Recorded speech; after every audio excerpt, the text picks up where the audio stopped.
ಗುಂಡಿ ಅಗೆಯೋದಕ್ಕೆ ಕಾರಣಕರ್ತನಾದ ಅನಾಮಿಕನ ವಿರುದ್ಧ ದೂರು. ಎಸ್ಐಟಿಗೆ ಅನಾಮಿಕನ ವಿರುದ್ಧ ದೂರನ್ನು ದಾಖಲಿಸಿ ಕ್ರಮ ತೆಗೆದುಕೊಳ್ಳಬೇಕು ಅಂತ ಆಗ್ರಹಿಸಲಾಗಿದೆ.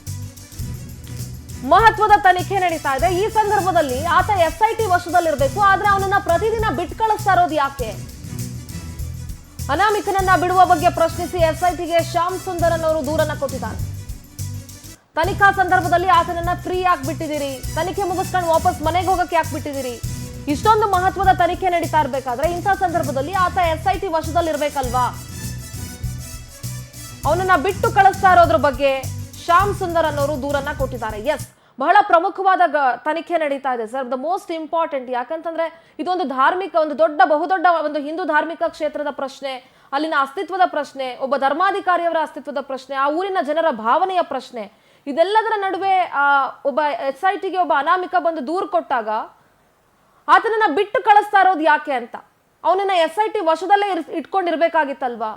ಇದ್ರ ಬಗ್ಗೆನೂ ಸಾಕಷ್ಟು ಅನುಮಾನ ಇದೆ. ಪ್ರತಿ ದಿವಸ ಅವನನ್ನು ಬಿಟ್ಟು ಕಳಿಸೋದು, ಆಮೇಲೆ ನಾಳೆ ಎಷ್ಟೊತ್ತಿಗೂ ಅವನು ಬಂದಾಗ ಅವನನ್ನು ಕರ್ಕೊಂಡೋಗಿ ಗುಂಡಿ ಅಗಿಯೋದು, ಅಂದ್ರೆ ಅವನಿಗೆ ಅಷ್ಟೊಂದು ಇಂಪಾರ್ಟೆನ್ಸ್ ಕೊಡ್ತಾ ಇದ್ದಾರಾ? ಅವರನ್ನು ಯಾಕೆ ಎಸ್ಐಟಿ ತನ್ನ ವಶದಲ್ಲಿ ಇಟ್ಕೊಳ್ಳಿಲ್ಲ? ಎಸ್ಐಟಿ ತನಿಖೆಯ ಬಗ್ಗೆ ಕೂಡ ಹಲವಾರು ಪ್ರಶ್ನೆಗಳಿದಾವೆ sir. Sindhu, this is just like Su from So. ನೆನಪಾಯ್ತಲ್ಲ ನಿಮ್ಗೆ? Sulochana from Someshwara. Very simple movie, comedy movie ತರ. It will take you till the end. ನಿಮ್ಗೆ ಅಷ್ಟು ದೊಡ್ಡ ಸ್ಟೋರಿ ಇಲ್ಲ ಅಂದ್ರೂ ಒಂದು ಏನೋ ವ್ಯೂವರ್ಸ್ ಇದಾರಲ್ಲ, ಅವರನ್ನ ನೀಟಾಗಿ ತಮಾಷೆಯಾಗಿ ಲಾಸ್ಟ್ಗೆ ಮೆಸೇಜ್ ಸಿಗುವವರೆಗೆ ತಗೊಂಡೋಗುತ್ತೆ. ಇದ್ರೆ ಮೆಸೇಜ್ ಸಿಗುತ್ತೆ. ನಾನು ಹೇಳಿದಲ್ವಾ, it is one joke. This is one joke. I am telling you. ಈ ಇನ್ವೆಸ್ಟಿಗೇಷನ್ ನಡೀತಾ ಇರುವ ರೀತಿಯ ಜೋಕ್. ಆದ್ರೆ this is required. What SIT is doing in this I am with the government. ಏನು ಗವರ್ಮೆಂಟ್ ಈ ಒಂದು ಕಾರ್ಯಾಚರಣೆ ಮಾಡ್ತಾ ಇದೆ, ಎಸ್ಐಟಿ ಈ ರೀತಿಯ ಕಾರ್ಯಾಚರಣೆ ಮಾಡ್ತಾ ಇದೆ, ನನಗೆ ಅದರಲ್ಲಿ ತೃಪ್ತಿ ಇದೆ. ಏನಕ್ಕಂತ ಹೇಳ್ತೀನಿ, ಸಪೋಸ್ ಇವರು ಗವರ್ಮೆಂಟ್ ನಾರ್ಮಲ್ ವೇಯಲ್ಲಿ ಹೋಗಿದ್ರೆ, ಮೊದಲೇ ಭೀಮನನ್ನು ಇನ್ಕ್ವೈರಿ ಮಾಡಿದ್ರೆ, ಮೊದಲೇ ಭೀಮನನ್ನು ಇಟ್ಕೊಂಡು ಕ್ವಶನ್ ಮಾಡ್ತಾ ಇದ್ರೆ, ಇವ್ರು ಏನ್ ಹೇಳ್ತಾ ಇದ್ರು ಅಂದ್ರೆ, ಅಯ್ಯೋ ನೋಡಿದ್ರಾ, ಮೋದಿಯಿಂದ ಇಲ್ಲಿಗೆ ಬಂದು ಅಮಿತ್ ಶಾ ಇಂದ ಸಿದ್ದರಾಮಯ್ಯಗೆ ಬಂದು, ಸಿದ್ದರಾಮಯ್ಯನಿಂದ ಇಲ್ಲಿಂದ 5,000 ಕೋಟಿ ಹೋಗ್ಬಿಟ್ಟು ಮುಚ್ಚಾಕ್ಬಿಟ್ರು, ಅಲ್ಲೇ ಭೀಮನಿಗೆ ಎದುರಿಸ್ಬಿಟ್ರು ಅಂತ ಹೇಳ್ತಾ ಇದ್ರು. ನಾವು ಹೇಳಿದ ಜಾಗದಲ್ಲಿ ಅಗಿಲ್ಲ, ನೀವು ಅಗಿತಾ ಇದ್ರೆ ಅಲ್ಲಿ ಸಾವಿರಾರು ಹೆಣಗಳು ಮೇಲೆ ಬರ್ತಾ ಇತ್ತು ಅಂತ ಹೇಳ್ತಾ ಇದ್ರು. ಇದನ್ನು ಕಂಡ್ಕೊಂಡೆ ಎಸ್ಐಟಿ ಅವರು ಹೇಳಿದ್ರು, ಮೊದಲು ಅಗಿಯುವ, ಮತ್ತೆ ಭೀಮನನ್ನು ಇಟ್ಕೊಂಡು ಕೇಳುವ ಅಂತ. ನಾವು ಟುಡೇ ನೋಡಿ, ಇವತ್ತು ಅವನು 3 ಗಂಟೆ ದಿನ script. This is how it is happening. ಅಡ್ವೊಕೇಟ್ಗಳು ಹೋಗ್ಬಿಟ್ಟು ಪ್ರೆಸ್ ರಿಲೀಸ್ ಮಾಡ್ಬಿಟ್ಟು ಅವನಿಗೆ ವಿಟ್ನೆಸ್ ಸೆಕ್ಯೂರಿಟಿ ಆಕ್ಟ್, ಇವತ್ತು ಇಷ್ಟರವರೆಗೆ ಅವನು ಅಕ್ಯೂಸ್ಡ್ ಅಲ್ಲ ತಿಳ್ಕೊಳ್ಳಿ, ಇಷ್ಟರವರೆಗೆ ಅವನ ಅಪ್ರೂವರ್, ಅವನೊಬ್ಬ ವಿಟ್ನೆಸ್. ಈಗ ಅವನು ತಂದಿರೋದು ಕ್ರಿಮಿನಲ್ ಆಕ್ಟ್ ಆದ್ರೂ ಅವನು ಸೆಕ್ಯೂರಿಟಿ ಆಕ್ಟ್ ಅಲ್ಲಿ ಇರೋದ್ರಿಂದ ಅವನನ್ನು ದಿನ ಬಾ ಪುಟ ಅಂತ ಕರೀತಾರೆ. ಬೆಳಿಗ್ಗೆ ಅವನನ್ನು ಕರೆದ್ಬಿಟ್ಟು, ಪುಟ ಎಲ್ಲಿ ನೀನು ಅಗ್ದಿದ್ಯಾ ತೋರಿಸ್ಪುಟ ಅಂತ ಹೇಳ್ತಾರೆ, ತೋರಿಸ್ತಾರೆ. ಒಳ್ಳೆ ಬಿರಿಯಾನಿ ಕೊಟ್ಬಿಟ್ಟು ಸಂಜೆ ಪುಟ ಹೋಗ್ಬಾ ಅಂತ ಕಳಿಸ್ತಾರೆ. ಹೋದ್ಮೇಲೆ ಇವರನ್ನು ಮಟ್ಟಣ್ಣವರು ಮತ್ತೆ ಟೀಮ್ ಇಟ್ಕೊಂಡು ನೆಕ್ಸ್ಟ್ ಡೇ ಸ್ಕ್ರಿಪ್ಟ್ ರೆಡಿ ಮಾಡ್ತಾರೆ. ಪುಟ್ಟ ನಾಳೆ ಬೆಳಗ್ಗೆ ಹಿಂಗ್ ಹೋಗ್ಬೇಕು, ನೀನು 11ರಲ್ಲಿ ಹೋಗ್ಬಾರ್ದು, 11ಗಿಂತ ಸ್ವಲ್ಪ ಮುಂದೆ ಹೋಗ್ಬೇಕು, ಅಲ್ಲೊಂದು ರೆಡಿ ಇದೆ, ಅದನ್ನು ತೋರಿಸು ಅಂತ ಹೇಳ್ತಾರೆ. ಈಗ ಎಸ್ಐಟಿ ಅವರು ಇದನ್ನು ಗಮನಿಸ್ತಾ ಇದ್ದಾರೆ. ಹೋಗ್ಲಿ ಬಿಡಿ, ಸಂಜೆ ಹೋಗ್ಲಿ, ಪುಟ್ಟ ನಾಳೆ ಏನು ಸ್ಕ್ರಿಪ್ಟ್ ಮಾಡ್ಕೊಂಡು ಬರ್ತಾನೆ ನೋಡ್ಲಿ ಅಂತ. ಈಗ 164 ಸ್ಟೇಟ್ಮೆಂಟ್ ಆಗಿದೆ, ನೆನ್ಪಿಟ್ಕೊಳ್ಳಿ. ಇದು ಮ್ಯಾಜಿಸ್ಟ್ರೇಟ್ ಎದುರುಗಡೆ 164 ಅನ್ನೋ ಸ್ಟೇಟ್ಮೆಂಟ್ ಅನ್ನು ಮೊದಲೇ ಇಲ್ಲಿಯ SP ಅರುಣ್ ಅವರು ಮಾಡಿಸಿರ್ತಾರೆ. ಈಗ ಇರುವುದು ಕತೆ ಶುರು ಆಗುವುದು ಇನ್ನು ಏನ್ ನೀವು ಹೇಳ್ತೀರಲ್ವಾ, ಸುಲೋಚನೆ ಇನ್ನು ಬರುದು, ಅರ್ಥ ಮಾಡ್ಕೊಳ್ಳಿ. ಈಗ ಇರುವುದು ಯಾಕಂದ್ರೆ ಇನ್ನು ಗ್ರಾಮಸ್ಥರು ಹೇಳದಷ್ಟೇ 13ವರೆಗೆ ನೀವು ಅಗಿರಿ 13 ಏನೋ GPR ಹಾಕ್ತೀರಾ, ಏನ್ ಬೇಕಾದ್ರೆ ಹಾಕಿ, ನಿಮ್ಮ ಏನೇನ್ ಟೆಕ್ನಾಲಜಿ ಇದೆ ಅದನ್ನ ತಂದು ಅಗ್ದು ಉಗ್ದು ನೋಡಿ. ಅದ್ರ ಮೇಲೆ ಇದೆ ಅಲ್ಲ, ಅವನು ಯಾರಂತ ನೀವು ಫೈಂಡ್ ಔಟ್ ಮಾಡಿಲ್ಲ ಅಂದ್ರೆ, ಅವನು ಯಾರು ಅಂತ ನೀವು ಫೈಂಡ್ ಔಟ್ ಮಾಡಿಲ್ಲ, ಅದರ ಹಿಂದಿನ ಕೈವಾಡಗಳನ್ನು ನೀವು ಫೈಂಡ್ ಔಟ್ ಮಾಡಿಲ್ಲ ಅಂದ್ರೆ 14ಕ್ಕೆ ಹೆಂಗೆ ಹೋಗ್ತೀರಿ ನಾವು ನೋಡ್ತೀವಿ ಅಂತ. ಯಾಕಂದ್ರೆ ನಾವು ತೋರಿಸ್ತೀವಿ ಸ್ವಾಮಿ ಗುಂಡಿಗಳನ್ನು. ಇನ್ನೊಬ್ಬ ಹುಟ್ಕೊಂಡವನೆ, ಇನ್ನೊಂದು ತೋರಿಸ್ತೀನಿ ನಾನು, ಇನ್ನು 6 ಜನ ಬರ್ತಾರೆ ಅಂತ. ನಾನು 100 ಕೌರವರೊಟ್ಟಿಗೆ 200 ಜನ ಅವರ ಸಹ ಕೌರವರನ್ನು ತರ್ತೀನಪ್ಪ. ಅಗಿರಿ ನೀವು ಧರ್ಮಸ್ಥಳ, ಇಡೀ ನೀವು ಯಾವ ಪ್ಲೇಸ್ ಇದೆಲ್ಲ ಅಲ್ಲೆಲ್ಲ ಅಗಿಲಿಕ್ಕೆ ಶುರು ಮಾಡಿ. ನೀವು ಉಜಿರೆ, ಬೆಳ್ತಂಗಡಿ, ನಿಮ್ಗೇನಾದ್ರೂ ಎಲ್ಲಾದ್ರೂ ಇಲ್ಲಿ ಯಾರಾದ್ರೂ ಬಾವಿ ಏನಾದ್ರೂ ತೋಡ್ಲಿಕ್ಕಿದ್ರೆ ನಮ್ಮ ಈ ದಕ್ಷಿಣ ಕನ್ನಡ ಉಡುಪಿಯವರು ಒಂದು ಕೆಲಸ ಮಾಡಬೇಕು, ಒಂದು ತಲೆ ಬುರುಡೆ ಇಟ್ಕೊಂಡು ಹೋಗ್ಬೇಕು, ಕರ್ನಾಟಕ ಪೊಲೀಸ್ಗೆ ಕೊಡಬೇಕು. ನೋಡಿ ಸ್ವಾಮಿ, ಅಲ್ಲೊಂದು ಬಾಡಿ ಇದೆ ಅಂತ ಅಗಿರಿ ಅಂತ. ಎಷ್ಟು ಫೀಟ್ ಅಲ್ಲಿ ಇದೆಪ್ಪ ಅಂತ ಹೇಳಿದ್ರೆ ಒಂದು 50 ಫೀಟ್ ಕೆಳಗಡೆ ಇದೆ ಸ್ವಾಮಿ ಅಂತ ಅಗಿಸ್ಬೇಕು. ಎಷ್ಟು ಗುಂಡಿ ಅಗಿಬೇಕಪ್ಪ? 10 by 10 ಅಗಿರಿ ಸ್ವಾಮಿ, ಒಂದು ಬಾವಿ ಫ್ರೀ. ಸಿದ್ದರಾಮಯ್ಯ ಗವರ್ಮೆಂಟ್ ಇಂದ ಒಂದು ಬಾವಿ ಫ್ರೀ, ಅದಕ್ಕೊಂದು ಭಾಗ್ಯ ಕೊಡುವ, ಬುರುಡೆ ಭಾಗ್ಯ. Don't feel shame. ಯಾವ ರೀತಿಯಾಗಿ ಎಕ್ಸ್ಪ್ಲೈನ್ ಮಾಡ್ತೀರಿ ಜನಗಳಿಗೆ? ನೀವು ನಾಚಿಕೆ ಕೇಳಿದ ಸಂಗತಿ ಇದು. Still we are expecting. ಇವತ್ತು ನೀವು ಬುರುಡೆ ಭಾಗ್ಯವನ್ನು ನಮಗೆ ಕೊಟ್ಟಿದ್ದೀರಿ, ಆಯ್ತು ಸ್ವಾಮಿ, ನಿಮ್ಮ 5 ಭಾಗ್ಯದಲ್ಲಿ 6ನೇ ಭಾಗ್ಯಕ್ಕೂ ನಾವು ರೆಡಿ. ಯಾರ್ದು ದುಡ್ಡು ರೀ? ಟ್ಯಾಕ್ಸ್ ಪೇಯರ್ಸ್ ದುಡ್ಡು. ಇಲ್ಲಿ ಮಾಡುವ ಕೆಲಸ ಬಿಟ್ಬಿಟ್ಟು IPS ಆಫೀಸರ್ಗಳು ಯಾವನೋ ಒಬ್ಬ ತೀರ್ಪು ಹೋಗಿ ತಗೊಂಬಂದ, ಎಲ್ಲ ಒಂದು ಬುರುಡೆ ತಗೊಂಬಂದ, ಅವನು ಯಾರು, ಅವನ ಇಯಪರ ಏನು, ಎಲ್ಲಿಂದ ತಂದ, ಯಾರೊಟ್ಟಿಗಿದ್ದ, ಆ ಟೀಮ್ ಅವನು ನಿಮ್ಮ ಮುಖಕ್ಕೆ ನಾಯಿ ಉಗ್ದಂಗೆ ಬೆಳಿಗ್ಗೆಯಿಂದ ಸಾಯಂಕಾಲ ಉಗಿತಾನೆ. ನೀವು ಒರ್ಸ್ಕೊಂಡು SIT ಮಾಡ್ಕೊಂಡು ಬುರುಡೆ ಭಾಗ್ಯ ಕೊಡ್ತಾ ಇದ್ರಿ. ಬಟ್ ಇದೆಲ್ಲ 13ನೇ ಗುಂಡಿ ಅಗದ ಮೇಲೆ ಅವ್ರು ನೆಕ್ಸ್ಟ್ ಅವನು ಅನಾಮಿಕ ಯಾರಿದಾನೆ ಅವನು ಎಂಕ್ವೈರಿ ಮಾಡ್ಲೇಬೇಕಲ್ವಾ? ಸಿಂಧೂರ ಅವರು ಗುಂಡಿ ಅಗಿಸ್ತಾ ಇರೋದಲ್ಲ, ಅವರ ಗುಂಡಿ ಅವ್ರು ತೋಡ್ತಾ ಇರೋದು. What ever it may be sir, but ಅದಾದ್ಮೇಲೆ ಅವನ ಅನಾಮಿಕ ಯಾರು ಏನು, ಅವ್ನು ಯಾಕೆ ಆತರ ಹೇಳಿಕೆ ಕೊಟ್ಟ, ಆ ಬುರುಡನ್ ಎಲ್ಲಿಂದ ತಗೊಂಡ್ ಬಂದ, ಅದನ್ನೆಲ್ಲ ಅವ್ರು ಎಂಕ್ವೈರಿ ಮಾಡ್ಲೇಬೇಕಲ್ವಾ sir? They can't leave him like that ಅಲ್ವಾ? It has to be. ಇಲ್ಲಾಂದ್ರೆ ಯಾರು ಬಿಡುವವರು ಯಾರು? 1 ಮಿನಿಟ್, ಬಿಡುವವರು ಯಾರ್ರಿ? ಏನು ಬಿಡುವವರು ಯಾರು ಹೇಳಿ? ಅವರು ಮಾಡಿಲ್ಲ ಅಂದ್ರೂ ಬಿಡುವವರು ಯಾರು? SIT ಅವರು ನಾಳೆ ಅನಾಮಿಕನನ್ನು 13 ಗುಂಡಿ ಆದ್ಮೇಲೆ ಇನ್ಕ್ವೈರಿ ಮಾಡಿಲ್ಲ ಅಂದ್ರೆ ಅದನ್ನು ಬಿಡುವವರು ಯಾರು? ಏನನ್ಸಿದಿರಿ? ನಾವು ಮೀಡಿಯಾಗಳು ಅಥವಾ ಗ್ರಾಮಸ್ಥರು ಅಥವಾ ಭಕ್ತಾದಿಗಳು ಅಥವಾ ಹಿಂದೂಗಳು ಕೈಕಟ್ಟು ಕೂತ್ಕೋತಾರೆ ಅಂತ ಅಂದ್ಕೊಂಡಿದ್ದಾರೆ ಇವರು? 13 ಆಗ್ಲಿ ಅಂತ ಕಾಯ್ತಾ ಇದ್ದಾರೆ. Is it not same? ನೀವು ಹೇಳಿರಿ, ಈ ರೀತಿಯ ಒಂದು ಕಾರ್ಯಾಚರಣೆಗಳನ್ನು ನೀವು ನೋಡಿದಿರಾ? ಈ ರೀತಿಯ ಒಂದು ಸಿಸ್ಟಮ್ ಅನ್ನು ನೀವು ನೋಡಿದಿರಾ? That is what I am not understand. ಅಂದ್ರೆ ಗೊತ್ತಾಗ್ತಾ ನಾಳೆ ನಾನು ಹೇಳಿದ್ರೆ ನಾನು 1 ಮಿನಿಟ್ ರೀ, ನಾಳೆ ಹೇಳ್ತೀನಿ ಅಂತ ಇಟ್ಕೊಳ್ಳಪ್ಪ. ಈಗ SIT ಅಲ್ಲೇ ಅವ್ರು ಹೇಳಿದ್ರು SIT ಸರಿ ಇಲ್ಲ, ಅಲ್ಲಿ ಒಬ್ಬ ಅಧಿಕಾರಿ ಸರಿ ಇಲ್ಲ, ಪೊಲೀಸ್ ಸರಿ ಇಲ್ಲ, ಜಡ್ಜ್ ಸರಿ ಇಲ್ಲ, ರಾಜಕಾರಣಿಗಳು ಸರಿ ಇಲ್ಲ, ಇವನ ಅಪ್ಪ ಮಾತ್ರ ಸರಿ ಇರೋದು. ಡೋಂಟ್ ಯು ಏನ್ರಿ ಇದು? ನಾವು ಧರ್ಮಸ್ಥಳವನ್ನು ಭಟ್ಕಳ ಮಾಡಬೇಕಂತ ಹೊರಟಿದ್ದೀವಾ? For what we are doing it? ಆಗಲ್ಲ. ನಮ್ಮ ಯೋಗ್ಯತೆ ಇಲ್ಲ ಅಂದ್ರೆ ಬಿಸಾಕ್ರಿ NIAಗೆ, ಯಾವುದಕ್ಕಾದ್ರೂ ಬಿಸಾಕಿ, NIAಗೆ ಬಿಸಾಕಿ. ಅಲ್ಲ sir, they are waiting. Refer ಮಾಡಬೇಡಿ, NIAಗೆ ರೆಫರ್ ಮಾಡಬೇಡಿ. 13ನೇ ಗುಂಡಿ ಕಂಪ್ಲೀಟ್ ಆಗೋದಕ್ಕೆ ಕಾಯ್ತಾ ಇದಾರಲ್ವಾ ಸರ್? ಯಾರ್ರಿ ಕಾಯುದು? ಇನ್ನು ಎಷ್ಟ್ರಿ ಕಾಯ್ಬೇಕು? ಇನ್ನು ಏನ್ರಿ ಆಗ್ಬೇಕು? ನೆನ್ನೆ ಮತ್ತೆ ಇವತ್ತು ಯಾಕೆ ಡಿಲೇ ಮಾಡಿದ್ರು ಅನ್ನೋದೇ ಪ್ರಶ್ನೆ ಸರ್. ನೆನ್ನೆ ಮತ್ತೆ ಇವತ್ತು ಯಾಕೆ? ಈಗ ಆಯ್ತ್ರಿ, ನಿನ್ನೆ ಗಲಭೆ ಆದ್ಮೇಲೆ ಆ ಮುಟ್ಟಾಳ್ರಿಬ್ರು ನಿಂತ್ಕೊಂಡ್ಬಿಟ್ಟು ಅಯೋಗ್ಯರು, ಅಧಮರು, ನಾನು ಬೇರೆ ಭಾಷೆಯಲ್ಲಿ ಉಪಯೋಗಿಸಲ್ಲ. ಈಗ FIR ಆಗಿದೆ ಅಲ್ಲ ಸರ್ ಅವ್ರ ಮೇಲೆ ಏನ್ ಕ್ರಮ ತಗೊಳ್ತಾರೆ? ಅವ್ರು ಪುನಃ ಬಂದು ಸ್ಟೇಟ್ಮೆಂಟ್ ಕೊಡ್ತಾರೆ, ಪುನಃ ಬಂದು ಸಾಯಿಸ್ತೀವಿ ಹೇಳ್ತಾರೆ, ಓಪನ್ ಫೋರಂ ಅಲ್ಲಿ ನಾವು ಮರ್ಡರ್ ಮಾಡ್ತೀವಿ ಅಂತ ಹೇಳ್ತಾರೆ, ಓಪನ್ ಫೋರಂ ಅಲ್ಲಿ ಬಾಯಿ ಬಂದಂಗೆ ಧರ್ಮದ ಬಗ್ಗೆ, ಧರ್ಮಾಧಿಕಾರಿ ಬಗ್ಗೆ ಮಾತಾಡ್ತಾರೆ. ಏನು ಸರ್ಕಾರ ನಾಮರ್ದ ಸರ್ಕಾರನ? ಅಲ್ಲಲ್ಲ ಸರ್, ಒಂದ್ ಸೆಕೆಂಡ್, ಒಂದ್ ನಿಮಿಷ. ಅಲ್ಲಿ ಆ ರೀತಿ ಅವರು ಓಪನ್ ಸ್ಟೇಟ್ಮೆಂಟ್ ಕೊಡ್ಬೇಕಾದ್ರೆ ಅಲ್ಲಿನ ಲೋಕಲ್ ಪೊಲೀಸ್ ಅವರು ಏನ್ ಮಾಡ್ತಿದ್ದಾರೆ sir? And are they waiting for anybody's command? ಅದೇ ಕೇಳ್ತಾರ್ರಿ.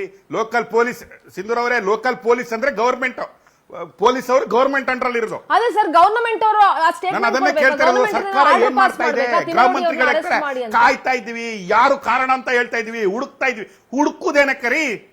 ಹುಚ್ಚು ನಾಯಿಗಳು ಎದುರು ಕಾಣ್ತಾ ಇದಾವೆ, ಏನನ್ನು ಹುಡುಕ್ತಾ ಇದ್ರಿ ನೀವು? ಅಲ್ಲ ಸರ್, ಅವರು ಪಬ್ಲಿಕ್ ಗೆ ಆತರ ಓಪನ್ ಆಗಿ ಧಮಕಿ ಹಾಕಿದಾಗ ಸುಮೋಟೋ ಕೇಸ್ ದಾಖಲಿಸ್ಕೊಳ್ಬೋದಲ್ಲ ಸರ್ ಪೊಲೀಸ್ ಅವರು? ಸುಮೋಟೋ ಕೇಸ್ ದಾಖಲಾಗುದು. ಈಗ ಪರಮೇಶ್ವರಿಗೆ ಬೈದ್ರೆ, 1 ಮಿನಿಟ್, ಪರಮೇಶ್ವರಿಗೆ ಬೈದ್ರೆ, ಸಿದ್ದರಾಮಯ್ಯಗೆ ಬೈದ್ರೆ ಸುಮೋಟೋ ಕೇಸ್ ಆಗುತ್ತೆ. ಇನ್ನೊಬ್ಬರಿಗೆ ಬೈದ್ರೆ ಯಾಕ್ರಿ ಸುಮೋಟೋ ಕೇಸ್ ಆಗುತ್ತೆ? ಅಲ್ಲ ಸರ್, ಪಬ್ಲಿಕ್ ಗೆ ಓಪನ್ ಆಗಿ ಥ್ರೆಟ್ ಹಾಕಿರೋದಲ್ವಾ? ಅದು ಓಪನ್ ಆಗಿ ಥ್ರೆಟ್ ಮಾಡಿರೋದಲ್ವಾ? ನಾನು ಅದನ್ನೇ ಕೇಳ್ತಾ ಇದ್ದೀನಿ. ನಮ್ಮ ಇಂಡಿಯಾದಲ್ಲಿ 2 ಲಾ ಇದೆ, ನಿಮ್ಗೆ ಇವತ್ತು ಗೊತ್ತಾಗಿದ್ದ? BNS ಆಕ್ಟ್ ಮಾಡುವಾಗಲೂ IPS ಅಲ್ಲಿ 2 ಸೆಕ್ಷನ್ ಇದೆ. ಬೇರೆಯವರಿಗೊಂದು ಸೆಕ್ಷನ್, ರಾಜಕಾರಣಿಗಳಿಗೊಂದು section. We feel same to stock like this. I am telling you. ಅವನು CM ಬಗ್ಗೆ ಮಾತಾಡಿದ ಮಾತುಗಳನ್ನು ನೋಡಿದಿರಿ, ಗೃಹ ಮಂತ್ರಿಗಳ ಬಗ್ಗೆ ಮಾತಾಡಿದ ಮಾತುಗಳನ್ನು ನೋಡಿದೀವಿ, DCM ಬಗ್ಗೆ ಮಾತಾಡಿದ ಮಾತುಗಳನ್ನು ನೋಡಿದೀವಿ, PM ಬಗ್ಗೆ ಮಾತಾಡಿದ ಮಾತುಗಳನ್ನು ನೋಡಿ. ನಿಮ್ಮ ಬಗ್ಗೆ ಬಿಡ್ರಿ, ದಿನಕ್ಕೆ ಕೇಳಿ ಸಾಕಾಗೋಗಿದೆ ನಮ್ಗೆ. ನಾವು ಅದನ್ನ ಈ ಕಿವಿಯಿಂದ ಕೇಳ್ತೀವಿ, ಈ ಕಿವಿಯಿಂದ ಬಿಡ್ತೀವಿ. ನಾವು ಆರಿಸಿ ಮಾಡಿದಂತಹ ಒಬ್ಬ ಸಿಎಂ ಬಗ್ಗೆ ಅವನ ಮಗನ ಸಾವಿನ ಬಗ್ಗೆ ನಾವು ಆರಿಸಿ ಕಳಿಸಿ ಗವರ್ಮೆಂಟ್ ಮಾಡಿಸಿ ಅದರ ಗೃಹ ಮಂತ್ರಿಗಳಿಗೆ ಏಕವಚನದಲ್ಲಿ ಬಾಯಿ ಬಂದಂಗೆ ಮಾತಾಡ್ತಾರೆ. ಗ್ರಾಚಾರ ಮಂತ್ರಿ ಅಂತ ಕಾರ್ಸನೆ ಇವನಿಗೆ ಮಾರಮರ್ಯಾದಿರುವ ಇವರಿಗೆ. ಸರ್ ಈಗ ಒಂದೇ ಒಂದು ಪ್ರಶ್ನೆ, ಇದು ಅವನು ಗೃಹ ಮಂತ್ರಿಗೆ ಹೇಳುದಲ್ಲ ರೀ, ಅವರು ಸಿದ್ದರಾಮಯ್ಯ ಅವನು ಸಿದ್ದರಾಮಯ್ಯಗೆ ಹೇಳುದಲ್ಲ, ಅವನು ಗೃಹ ಮಂತ್ರಿಗೆ ಹೇಳುದಲ್ಲ, ಅವನು ಮೋದಿ ಅವ್ರಿಗೆ ಹೇಳುದಲ್ಲ, ಇಡೀ ದೇಶದ ಜನತೆಗೆ, ಇಡೀ ಕರ್ನಾಟಕದ ಪ್ರಜೆಗಳಿಗೆ ಅವನು ಆಡ್ತಾ ಇರುವ ಮಾತದು. ಸರ್ ಈಗ I have a question sir, ಅರ್ಥ ಮಾಡ್ಕೊಳ್ಳಿ ನೀವು. Sir I have there our CM. ಅವು ಯಾವ ಪಾರ್ಟಿಲಿ ಇರಲಿ, ಸಿದ್ದರಾಮಯ್ಯ ಅಂದ್ರೆ ಅದು ನನ್ನ ಸಿಎಂ, ಗೃಹ ಮಂತ್ರಿ ಅಂದ್ರೆ ಅವ್ರು ನನ್ನ ಗೃಹ ಮಂತ್ರಿ. ಸರ್ ಒಂದು ಪ್ರಶ್ನೆ ಎಸ್ ಅಫ್ಕೋರ್ಸ್ ಗವರ್ನಮೆಂಟ್ ಇದ್ರ ಬಗ್ಗೆ ಆಕ್ಷನ್ ತಗೊಳ್ಬೇಕಾಗಿತ್ತು. ತಿಮರೋಡಿ ಅಂಡ್ ಗ್ಯಾಂಗ್ ವಿರುದ್ಧ ಆಕ್ಷನ್ ತಗೊಳಕ್ಕೂ ಕೂಡ ಇವ್ರಿಗೆ ಯೋಗ್ಯತೆ ಇಲ್ವಾ ಅಥವಾ ಧೈರ್ಯ ಇಲ್ವಾ? ಲೋಕಲ್ ಪೊಲೀಸರಿಗೆ ಯಾರಾದ್ರೂ ಅವ್ರಿಗೆ ಹೇಳ್ಬೇಕಾ ಅಥವಾ ಅವರು ಮುಂದಾಗ್ತಾ ಇಲ್ವಾ? ಆ ಪ್ರಶ್ನೆಗಳ ಜೊತೆಗೆ ಇನ್ ಕೇಸ್ ಏನಾದ್ರೂ ಈ ಅನಾಮಿಕ ಕೊಟ್ಟಂತ ಸಾಕ್ಷ್ಯಗಳು ಸುಳ್ಳಾದ್ರೆ SIT ಯ ಮುಂದಿನ ನಡೆ ಏನಿರ್ಬೋದು ಸರ್? ಮುಂದೆ ನೆಕ್ಸ್ಟ್ SIT ಆತನನ್ನ ಹಾಗೆ ಅಂತೂ ಬಿಟ್ ಕಳಿಸೋ ಹಾಗಿಲ್ಲ, ಯಾಕಂದ್ರೆ ಅವನು ಇಷ್ಟು ಟ್ಯಾಕ್ಸ್ ಪೇಯರ್ಸ್ ಮನಿಯಿಂದ ಹೋಗಿರೋದು, ಇಷ್ಟು ದಿನ ಹಾಳಾಗಿದೆ. ಸಿಂಧೂರ ಬಿಟ್ಟು ಕಳಿಸ್ಲಿಕ್ಕೆ ಬಿಡುವವರಾದ್ರೂ ಯಾರು? ಅವನನ್ನು ಬಿಟ್ಟು ಕಳಿಸ್ಲಿಕ್ಕೆ ಬಿಡುವವರಾದ್ರೂ? ಖಾಲಿ ಹೋರಾಟ, ಒಂದು ಕಡೆ ಹೋರಾಟ ಮಾತ್ರನಾ? ಈಗ ಅಗ್ದಾಯ್ತು ಉಗ್ದಾಯ್ತು ಎಲ್ಲ ನೋಡಿ ಆಯ್ತು. ಇನ್ನು ಅವನು ಸುಳ್ಳು ಕಂಪ್ಲೇಂಟ್ ಆದ್ರೆ ಅದು ಸಾಕ್ಷಿ ಪ್ರೂವ್ ಆಗಿರೋದು. ಅವನನ್ನು ಹಿಂಗೆ ಬಿಟ್ಟು ಕಳಿಸ್ಲಿಕ್ಕೆ ನಮ್ಗೆ ಹುಚ್ಚ? ಅವನನ್ನು ಬಿಟ್ಟು ಕಳಿಸ್ಲಿಕ್ಕೆ ನಾವು ಬಿಡ್ತೀವಂತನ? It is not that. ಯಾರು ಬೇಕಾದ್ರೂ ಮಾತಾಡ್ಬೋದಾ? ಏನ್ ಬೇಕಾದ್ರೂ ಮಾತಾಡ್ಬೋದಾ? ಹುಚ್ಚಿನ ತರ ಮಾತಾಡ್ಬೋದಾ? ಏನು ನೀತಿ ನಿಯಮ ನ್ಯಾಯ ಯಾವ್ದು ಇಲ್ವಾ ಕರ್ನಾಟಕದಲ್ಲಿ? ಯಾವ್ದಾದ್ರು ಬೇರೆ ಸ್ಟೇಟ್ ಅಲ್ಲಿ ನೋಡಿದಿರಾ ನೀವು? ಯಾವ್ದಾದ್ರು ಬೇರೆ ಸ್ಟೇಟ್ ಅಲ್ಲಿ ಈ ತರ ಹುಚ್ಚು ನಾಯಿಗಳು ಮಾತಾಡೋದನ್ನ ನೋಡಿದಿರಾ ನೀವು? ಅದು ಹೋಗ್ರಿ UPಗೆ ಹೋಗ್ರಿ, ಬುಲ್ಡೇಸರ್ ತಗೊಂಡ್ಬಂದು ಹಾಕಿ ಉಗ್ದಾಕ್ಬಿಡ್ತಾರೆ. ನೋಡಿ, ಒಬ್ಬ ಗೃಹ ಮಂತ್ರಿಗೆ ಹೇಳ್ತಾರೆ, ಮುಖ್ಯಮಂತ್ರಿಗೆ ಹೇಳ್ತಾನೆ, PM ಹೇಳ್ತಾನೆ, ಜನಸಾಮಾನ್ಯನಿಗೆ ಹೇಳ್ತಾನೆ, ಧರ್ಮಕ್ಕೆ ಹೇಳ್ತಾನೆ, ದೇವರಿಗೆ ಹೇಳ್ತಾನೆ, ಧರ್ಮಸ್ಥಳ ಅಂತ ತಗೊಂಡ್ಬಂದು ಬುಲ್ಡೇಸರ್ ಹಾಕಿ ಹೊಡಿಬೇಕು ಅಂತ ಹೇಳ್ತಾನೆ. ಒಂದು ಶಾಲೆಗೆ ಟುಸ್ ಬಾಂಬ್ ಇಮೇಲ್ ಬಂದ್ರೆ, ಕಾಲ್ ಬಂದ್ರೆ ನಾವು ಎಲ್ಲ ಕಳಿಸ್ಬಿಡ್ತೀವಿ 5 ನಿಮಿಷಕ್ಕೆ. ಧರ್ಮಸ್ಥಳಕ್ಕೆ ನಾವು ಬುಲ್ಡೇಸರ್ ಹಾಕ್ತೀವಿ ಅಂತ ಹೇಳಿದ್ರೆ ನಿನ್ನೆ ಇದಲ್ವಾ? ನಿನ್ನೆ ಪಾಪ ಯಾರೋ ಯಾರಿಗೋ ಪೆಟ್ಟು ತಿಂದ್ರು, ಯಾರೋ ಚಾನೆಲ್ ರಿಪೋರ್ಟರ್ ಮತ್ತೆ ಇವರು ಕರೆಕ್ಟಾ? ಧರ್ಮದೇಟುಗಳನ್ನು ಗ್ರಾಮಸ್ಥರು ಕೊಟ್ಟರು, ಬಾಯಿ ಬಂದಂಗೆ ಫೇಕ್ ನ್ಯೂಸ್ಗಳನ್ನು ಮಾತಾಡಿಕೊಂಡು ಧರ್ಮವನ್ನು ನ್ಯಾಯವನ್ನು ಬೀದಿಗೆ ತಳ್ತಾ ಇರುವವರನ್ನು ಧರ್ಮದೇಟ್ ಕೊಟ್ಟರು, ಗೂಸ ಕೊಟ್ಟರು. ನಿನ್ನೆ ಏನ್ ತಪ್ಪಿ? ಇವನಿಗೆ ಕೊಡಬೇಕಿತ್ತು, ಈ ಇಬ್ಬರಿಗೆ ಹಿಡ್ಕೊಂಡು ಕೊಡಬೇಕಿತ್ತು ಮೊದಲು. ನಾನು ಹೇಳೋದು, ಆಗ ಗೃಹ ಮಂತ್ರಿಗಳು ಬರ್ತಾ ಇದ್ರು, ಕಾರಣ ಏನು ಅಂತ ಹುಡುಕಿ ಅಂತ. ಆಗ ಗೃಹ ಮಂತ್ರಿಗಳಿಗೆ ತೋರಿಸ್ಬೇಕಿತ್ತು, ಸರ್ ನಿಮ್ಮನ್ನು ಅಯೋಗ್ಯ, ಅನಾಗರಿಕ, ಗ್ರಾಚಾರ ಮಂತ್ರಿ ಅಂತ ಹೇಳಿದಾರೆ, ನಿಮ್ಮ ಫಾಲೋವರ್ಸ್ ನಾವು ಹೊಡೆದ್ವಿ ಸರ್ ಅಂತ ಹೇಳ್ಬೇಕಿತ್ತು. ಸಿಎಂ ಕೇಳ್ತಾ ಇದ್ರು, ಏನಕ್ರೋ ಹೊಡೆದ್ರು ಅಂತ. ಅವನು ಹೇಳ್ತಾನ, ಸರ್ ನಿಮ್ಗೆ ಊ ಅಂತ ಹೇಳ್ಕೊಂಡು ಜೋಕ್ ಮಾಡ್ತಾನೆ ಸರ್, ನಿಮ್ ಬಗ್ಗೆ, ನಿಮ್ಮ ಮಗನ ಸಾವಿನ ಬಗ್ಗೆ ಮಾತಾಡ್ತಾನೆ ಸರ್, ನಿಮ್ಮ ಯೋಗ್ಯತೆ ಬಗ್ಗೆ ಮಾತಾಡ್ತಾನೆ ಸರ್, ನೀವು 26 ಮರ್ಡರ್ ಮಾಡಿದ್ರಿ, ನಿಮ್ಮ ಕೈಯಲ್ಲಿ ಏನು ಕಿತ್ತಾಕ್ಲಿಕ್ಕೆ ಹೇಳಿದ್ರು ಅಂತ ಹೇಳ್ತಾನೆ ಸರ್, ಅದಕ್ಕೆ ನಮ್ಮ ಸಿಎಂಗೆ ಮಾತಾಡಿದ್ರಂತ ನಾವೆಲ್ಲ ಹೊಡೆದ್ವಿ ಸರ್ ಅಂತ ಹೊಡಿಬೇಕು, ಸಿಎಂಗೆ ತೋರಿಸ್ಬೇಕು, ಇದೇ ಕಾರಣ ಸರ್ ಅಂತ. ಹಾಗೆ ಹೇಳ್ತಾರೆ, ಶಬಾಸ್ ಮಗನೆ ಹೊಡೆದ್ ಬಂದ್ಯಾ, ಕಾರಣ ವೆರಿ ಗುಡ್ ಅಂತ ಹೇಳ್ಬೋದು CM. Sir on a serious note, ಸರ್ಕಾರ ಏನಕ್ಕೋಸ್ಕರ ಕಾಯ್ತಾ ಇದೆ?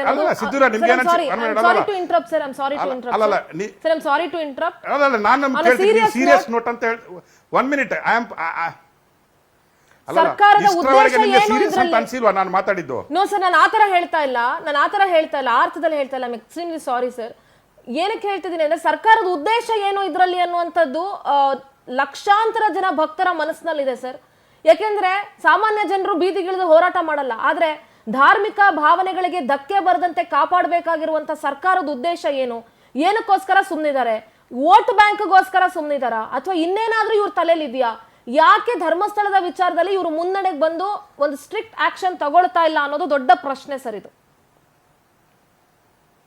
ನನ್ನ ಹಂಬಲ್ ರಿಕ್ವೆಸ್ಟ್ ಸಿದ್ದರಾಮಯ್ಯವರಿಗೆ, ಗೃಹ ಮಂತ್ರಿಗಳಿಗೆ, ದೇಶದ ಪ್ರಧಾನಮಂತ್ರಿಗೆ, ದೇಶದ ಗೃಹ ಮಂತ್ರಿಗಳಿಗೆ ಕೈ ಮುಗಿದುಕೊಂಡು ಹಂಬಲ್ ರಿಕ್ವೆಸ್ಟ್ ಕೇಳ್ಕೊತೀನಿ, ಧರ್ಮಸ್ಥಳವನ್ನು ಧರ್ಮಸ್ಥಳ ಆಗಿರ್ಲಿಕ್ಕೆ ಬಿಟ್ಬಿಡಿ, ಧರ್ಮಸ್ಥಳವನ್ನು ಭಟ್ಕಳ ಮಾಡಬೇಡಿ ಅಂತ ಕೈ ಮುಗಿದು ಕೇಳ್ಕೊತೀನಿ. ಈಗಲಾದ್ರೂ ಎಚ್ಚೆತ್ಕೊಳ್ಳಿ. ನಿಮ್ಮ ಇಂಟೆಲಿಜೆನ್ಸ್ ಇಲ್ವಾ? ರಾಜ್ಯದಲ್ಲಿ ಇಂಟೆಲಿಜೆನ್ಸ್ ಇಲ್ವಾ? ಅಲ್ಲಿ 11 ಜನ ಕಂಠೀರವ ಸ್ಟೇಡಿಯಂ ಅಲ್ಲಿ ಸತ್ರು, ಇಂಟೆಲಿಜೆನ್ಸ್ ಫೇಲಿಯರ್. Okay, ಈಗಲೂ ನಿಮಗೆ ಇಂಟೆಲಿಜೆನ್ಸ್ ಕೆಲಸ ಮಾಡ್ತಾ ಇಲ್ವಾ?